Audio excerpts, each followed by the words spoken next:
Bonjour à tous. Je souhaiterais pour cette fin de réunion vous parler d'un sujet qui me semble fondamental dans le sens strict du terme. C'est ce qu'on appelle la relation de soins, celle qui lie la personne qui a une maladie, son entourage et les soignants.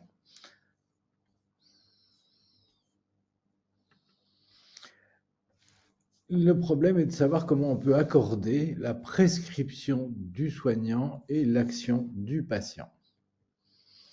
En, en réalité, il y a une divergence entre la science et la médecine, parce que les sciences dites exactes, la chimie par exemple, portent leur objet vers le général. C'est ce qu'on appelle des vérités de fait. Par exemple, le diabète de type 1 est lié à une carence en insuline. La médecine est, elle, un art du particulier qui est tourné vers le singulier de l'humain. Par exemple, pour Kylian, il faut une pompe à insuline. C'est une vérité d'opinion. Quant à la médecine, elle utilise les sciences autant qu'elle en constitue une par elle-même. Par exemple, pour les adolescents, l'insuline par pompe est une solution souvent adaptée. Il s'agit là d'une recommandation médicale. Les bases de la relation de soins, elles ont été décrites de façon très intéressante par un philosophe rennais, puisque je suis à Rennes, qui s'appelle Paul Ricoeur. C'est une relation humaine bien particulière qu'il a pu décrire en commençant par les bases, c'est-à-dire la souffrance humaine, puisqu'elle est la motivation principale de cette relation de soins, même si elle n'est pas la seule à se préoccuper de cela. La médecine en fait sa motivation principale. La demande de la personne souffrante, c'est d'être aidée ou peut-être guérie si cela est possible. Le médecin, lui, propose d'apporter sa compétence, son aide et son attention. Quels sont les objectifs pour une relation de soins comme celle-là? Premièrement, c'est d'améliorer la qualité de vie du patient et évidemment d'améliorer aussi l'efficacité du traitement. Mais en second, pour mettre en place cette relation de soins, il faut d'abord établir ce qu'on appelle un pacte de confiance. Parce que c'est une relation asymétrique qui existe. D'un côté, le patient souffre et de l'autre côté, le médecin sait et sait faire. Et donc, il revient au patient de porter au langage cette souffrance, c'est-à-dire de raconter, de préciser quelle est sa demande, quel est son désir, qu'est-ce qui lui arrive et dans quel contexte. Le médecin, lui, doit accueillir le patient, et c'est un mot qui est important, et sa plainte en l'écoutant. Puis, il doit formuler son diagnostic, l'expliquer avant de formuler sa prescription, c'est-à-dire l'ordonnance. Que va-t-on faire? Et quand je dis que va-t-on, c'est parce que il s'agit d'un engagement réciproque. Le médecin va accompagner son patient plutôt que de le suivre, mais la personne souffrante va se conduire comme un agent de son soin. Elle va agir. Et c'est marqué cette relation par un contraste, puisque la personne malade, bien évidemment, elle est contrainte à rechercher cette relation, puisque c'est sa souffrance qui lui impose cela, ou la maladie qu'elle présente, si ça n'est pas une souffrance physique, c'est au moins une souffrance morale. Le médecin, lui, exerce un libre choix de proposer son savoir et son savoir-faire. Il est là parce qu'il en a envie. Ça n'est pas tout à fait la même chose, c'est pour ça qu'il y a ce contraste. C'est donc aux soignants qu'il revient de créer les conditions favorables, avec un but commun qui est le mieux-être ou la guérison si cela est possible. Le soignant, lui, doit se décentrer de la maladie, c'est-à-dire qu'il doit s'adresser non pas à une maladie, mais à une personne qui porte cette maladie. Et il doit se préoccuper avec elle, non pas de la maladie, mais des problèmes de vie que crée la maladie, en priorité, bien entendu.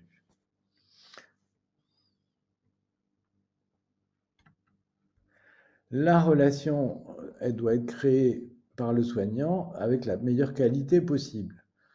Alors, on va essayer de viser une relation amicale et proche, créer une posture d'écoute attentive, traiter la personne avec un respect et une estime qui sont nécessaires, permettre des échanges avec un dialogue de qualité, favoriser des décisions partagées ensemble, et enfin veiller à motiver la personne soignée.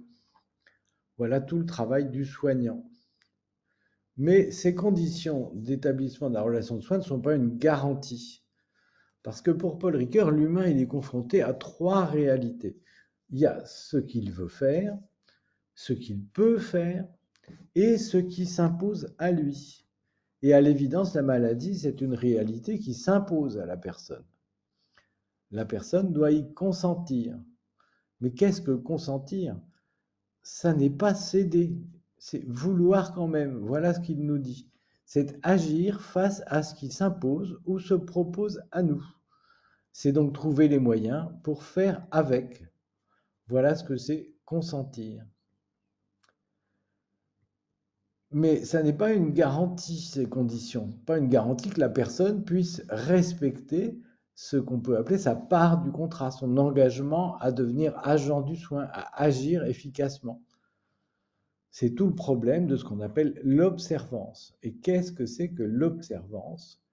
C'est l'action d'observer habituellement ou de suivre la règle. C'est un vocabulaire religieux. La règle de Saint Benoît est par exemple pratiquée chez les bénédictins, chez les moines. Ça a vraiment une connotation de soumission et de passivité. Est-ce qu'il faut être en silence et à genoux, comme les moines que je viens de citer? En fait, ce problème d'observance est un problème ancien. Voilà le premier cas que j'ai pu retrouver. Depuis que l'homme est l'homme, on sait une chose tout à fait évidente.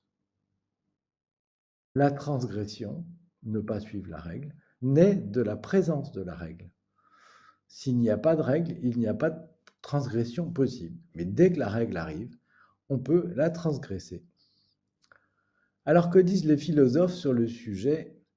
Eh bien, commençons par Pascal, un philosophe qui a, en une formule, bien décrit ce qui peut être une relation entre les soignants et les patients. On se persuade mieux pour l'ordinaire par les raisons qu'on a soi-même trouvées que par celles qui sont venues dans l'esprit des autres. Il vaut mieux que le patient ait trouvé lui-même comment faire plutôt que d'obéir à à l'idée qui est celle de l'accompagnant médecin ou paramédical. Et loin de tout faire, le soignant peut seulement apporter son aide. En effet, au quotidien, c'est pas lui qui fait tout, loin de là. Philippe Barrier, qui lui est un philosophe qui a lui-même eu un diabète dans son adolescence, nous dit qu'il ne s'agit pas que le patient soit livré à lui-même pour autant, on ne va pas le laisser tomber, mais qu'il soit rendu à lui-même, pour se rappeler que c'est bien lui qui gère sa vie avec la maladie. Alors on va changer de fonction, nous les soignants, un peu. Il ne s'agit pas tant de transmettre des compétences de soins que surtout faciliter leur appropriation et leur ajustement particulier par la personne qui souffre. Marguerite Léna nous dit très bien, c'est une autre philosophe pédagogue, que l'enseignant n'est pas la source du savoir, mais qu'il en est seulement le sourcier. Et une petite fille lui disait « Aide-moi à faire toute seule ». Cette injonction paradoxale est tout à fait typique de ce qui se passe dans la relation de soins dans la maladie chronique. Alors où est le problème? C'est qu'échanger sur la non-observance, je n'ai pas fait ce qu'on avait convenu qu'on ferait, c'est une vérité pénible à dire pour le patient sans doute, parce que ça voudrait dire que ça risque de remettre en cause la relation avec le soignant. Et c'est aussi une réalité difficile à entendre par le médecin, parce que c'est peut-être une remise en cause de sa compétence. Il ne fait pas ce que je lui propose, peut-être parce qu'il pense que je ne sais pas ce qu'il faut proposer dans ce cas-là. Et il faut donc s'accorder, malgré des représentations qui sont forcément diverses et qui sont orientées par les désirs de chacun, les croyances et les émotions. Il ne s'agit pas seulement de savoir ce qu'il y a à faire, il faut aussi s'en emparer avec tous ces éléments personnels. Alors où est le problème, par exemple, pour les adolescents? Est-ce qu'on peut leur demander d'être raisonnables? Ben, est-ce que, par exemple, il faut aborder le risque des complications futures avec des adolescents? Pour ça, je crois qu'il faut comprendre les capacités des adolescents pour ce qui concerne les parents et les soignants. Alors, on va aller voir d'abord qu'est-ce qui se passe dans le cerveau des adolescents. C'est un système en voie de maturation. Voilà ce que c'est qu'un cerveau avec à l'extérieur un cortex, l'écorce du cerveau, au milieu un système limbique qui est, on peut l'appeler le cerveau émotionnel, et en bas les fonctions plus primaires pour faire marcher la machine humaine. Alors si on reprend ce système limbique, il est sous l'influence du cortex préfrontal, mais le système limbique se met à s'activer vers 13-14 ans, et c'est là que vous voyez des idées de jeunes adolescents qui seraient d'essayer par eux-mêmes de voir les choses à faire. C'est là qu'on commence à faire des explorations et parfois des bêtises. Mais le cortex préfrontal qui est censé freiner cette activation du système limbique, du cerveau émotionnel, lui, il ne sera mature que de 18 à 25 ans. Et pendant cette période, eh bien, il y a un petit problème, c'est qu'on a un turbo, le système limbique qui se met en route et qui dit vas-y, explore, et pas encore le frein que constitue le cortex préfrontal, qui ne sera installé que plus tard. Pendant ce temps-là, c'est aux parents d'être le frein des velléités de l'adolescent à explorer les possibles dans sa vie. Et là, l'adolescent dira forcément tu me saoules quand on lui dit il faut pas ou il faudrait mieux faire.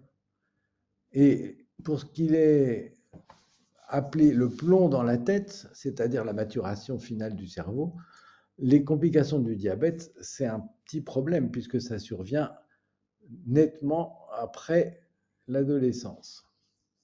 Si ça survient, ce que l'on peut souhaiter ne pas arriver. Cette période de post-adolescence qui s'achèverait entre 23 et 25 ans, à ce moment-là, on a du plomb dans la tête et à ce stade, on peut interagir socialement, se projeter dans l'avenir, évaluer des rapports entre des risques et des bénéfices de façon efficace, élaborer des stratégies. Voilà à quel moment s'arrêtera le tu me saoules dont je parlais. Alors, faut-il aborder le risque des complications futures avec les adolescents? On peut répondre oui, mais non. Parce que insister sur le risque de complications à long terme auprès d'un adolescent, au vu de ce que je viens d'expliquer, ça paraît peu approprié puisqu'il n'est pas à même de projeter son présent dans l'avenir et de faire finement un travail d'évaluation du rapport bénéfice-risque, ce que les adultes savent faire, en tout cas théoriquement. Alors il faut lui dire, non pas qu'il s'inquiète de cela, mais que nous sommes inquiets en tant qu'adultes qui avons cette capacité de projection. Mais c'est important de lui dire cette inquiétude, qu'il comprenne pourquoi on insiste. À chacun ses compétences. Alors, il y a aussi des particularités du cerveau à cet âge qu'il faut connaître.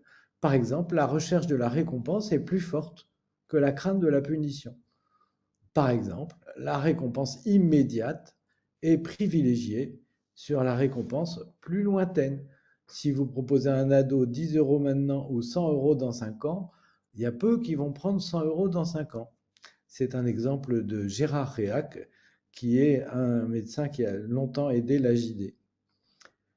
Un ado qui est fier d'avoir trop géré pour son diabète pendant une période plus ou moins longue ressent une satisfaction immédiate infiniment plus intense que de savoir qu'il a ainsi limité le risque de complications dans sa future vie d'adulte. Et il sera d'autant plus fier que les parents le reconnaîtront ainsi que les soignants. C'est le début de ce qu'ils appellent, eux, t'inquiète, je gère. Alors où va-t-on? Évidemment, c'est une collaboration, une coopération. On va faire ensemble.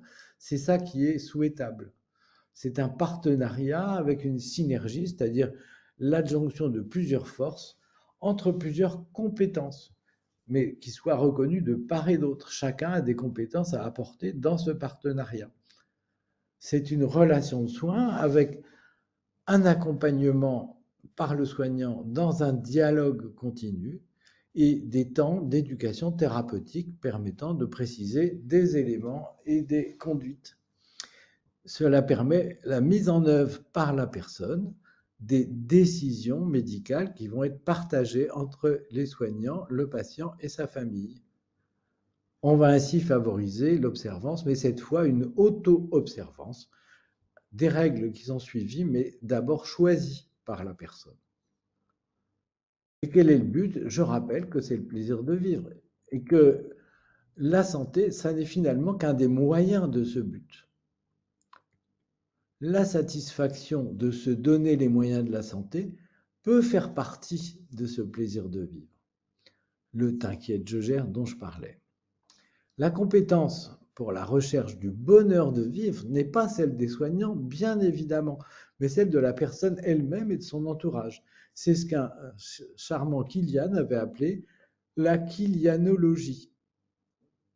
Toi, tu sais ce que c'est qu'un diabète, tu es diabétologue, mais moi, je sais ce que Kilian a besoin d'avoir, je suis kilianologue. Voilà quel était son discours.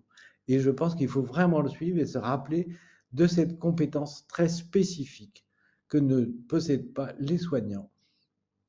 Alors, la relation de soins, en résumé, c'est ça.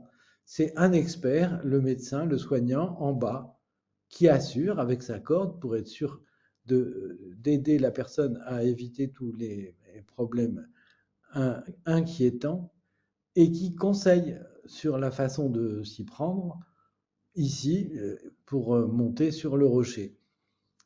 Et il dialogue avec le réalisateur de soins, la personne qui est en train de faire l'escalade dans mon exemple, ou une équipe familiale, en repérant que c'est bien le patient qui fait les efforts, c'est lui qui prend les risques. Ça n'est pas le soignant en bas, même s'il est extrêmement important qu'il soit là et qu'il tienne bien sa corde. Et le patient, le jeune, n'a pas que ça à faire d'être malade. Il a d'autres chats à fouetter que de s'occuper de sa maladie. Et il faut s'en rappeler aussi quand on est un soignant ou quand on est les parents. Alors la médecine, elle a pu être décrite comme une confiance d'une personne qui rencontre une conscience, la conscience professionnelle du soignant, mais aussi on peut l'envisager comme une confiance qui rencontre une autre confiance. Et je vous remercie de votre attention.